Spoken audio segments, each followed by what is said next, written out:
Homer's Ghost. Houston, thoughts on philosophy? Way to narrow it down there, Homer. uh, okay. If you want probably the best book on philosophy you'll ever get, I'm gonna say this like you could read all the philosophers you want. You could read from the Chinese, ancient Greeks, whatever, all the way through modern, modern philosophers, Immanuel Kant, whatever. I personally think the best read you'll ever have as a philosophy book is Fritjof Capra's The Turning Point. It's a heavy read. It's a big, thick read. I think I've got his Tao of Physics book.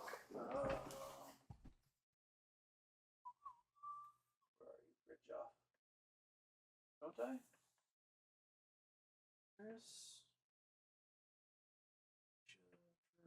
space time, Lizzo, math instinct, easily, brief history of time. Where are you? Where are you? Economic geography. Oh, I thought I had you. No, on this shelf. What shelf are you on? Physics.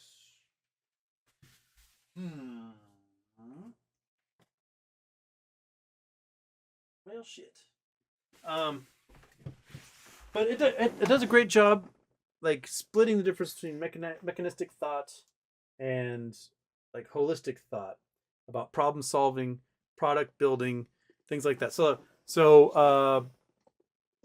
like Rene Descartes did his whole "I think, therefore I am," right? I think, therefore I am, therefore I exist. But much of Rene Descartes' mathematics and philosophy led towards this mechanistic form of thought. So we assembly line things. But Adam Smith, Wealth of Nations, figuring out the easiest way to manufacture something isn't to have a craftsman. I got to build a chair, so I'm going to cut down the tree. I'm going to mill the wood myself. I'm going to do the spindles for each leg and the chair back, and I'm going to like that takes forever. It might be a very nice product in the end, but it takes forever. So instead, you've got timber guys to cut the trees. You got a lumber mill to cut the wood. You've got individual peoples on a factory line doing nothing but the same spindles over and over and over again, cutting the same chair bottom over and over again.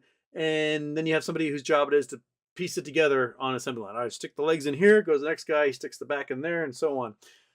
That mechanistic way of thought is a great method for mass producing things. But it leads to sort of the breakdown of systems in that, let's like say you have a car, the clutch goes out, right? Okay, well the problem is the clutch is out. So you take a new clutch, put it in there, and transmission, it works fine, but then the clutch goes out again. So you have to put another clutch in there. The problem might not be that the clutch is breaking. The problem might be the person driving the car has no idea how to drive a manual transmission, and they're burning out the clutch constantly, right? So you like this mechanistic way of thinking kind of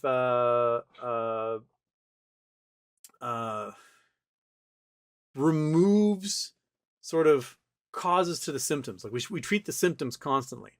So here in the United States, right, you've got your doctor, you have your eye doctor, you have your dentist, you have your psychologist, which are all four of them treat the body, but they treat the body independently of each other. And we know we have physiological connections doing different parts of our bodies, but the way we specialize only focuses on one thing. So sometimes we break through the other side. Like a few weeks ago, we talked about that crazy experiment they did with fecal transplants in autistic kids at Arizona State University. And they discovered that you give these kids healthy gut flora, all of a sudden their symptoms of autism disappear. Right? They're not just disappear, like just gone. And a whole bunch of them had no measurable autism anymore, just from having their gut flora fixed. And we've all had like weird days where we're hangry, right? You're really hungry and you just can't focus. And you're angry and you're short-tempered, or you're like you got the hurgly gurglies, and you just can't do your job right because your brain isn't working right because your tummy is all burgly, and you're farting and diarrheaing, whatever. Like, there is a connection in your body between all the nerve centers that happen and other things that go on, and how the brain chemistry works. So anyway, in The Turning Point, Fritjof Capra lays out the case that we need to sort of like Rene Descartes' mechanistic way of thought of how we approach these symptoms and treated the symptoms rather than treating the problem that causes the symptoms. I'm doing a really terrible job explaining this, but anyway, The Turning Point by Fritjof Capra is a heady read, and I highly recommend it. So, Fritjof Capra. Here we go. So this book here, written probably, early 80s, 1984. I recommend it. It's a thick book. It's a really good read, and it'll make your brain look at the world in ways you never thought of before. I do recommend it. It might take a few weeks to like kind of eat through because it throws in physics in there because it's Fritjof Capra is a physics professor. They did a movie. If you want to see like a weird movie, what was it called? Mind Walk, I think it was. It was called Mind Walk. Mind Walk? Mind Walk, yeah. So, I mean, this is Fritjof Capra wrote the screenplay. And so if you want to read the book, you can watch this movie and kind of get a taste of it. It is just three people having a conversation. I think they meet at like the observatory where Tycho Brahe and Johannes Kepler had their observatory in the Netherlands, Denmark. I can't remember which one. And they just happen to be like three strangers, tourists who just happen to meet and have a conversation about science and history and philosophy. But it's interesting. It'll make you think.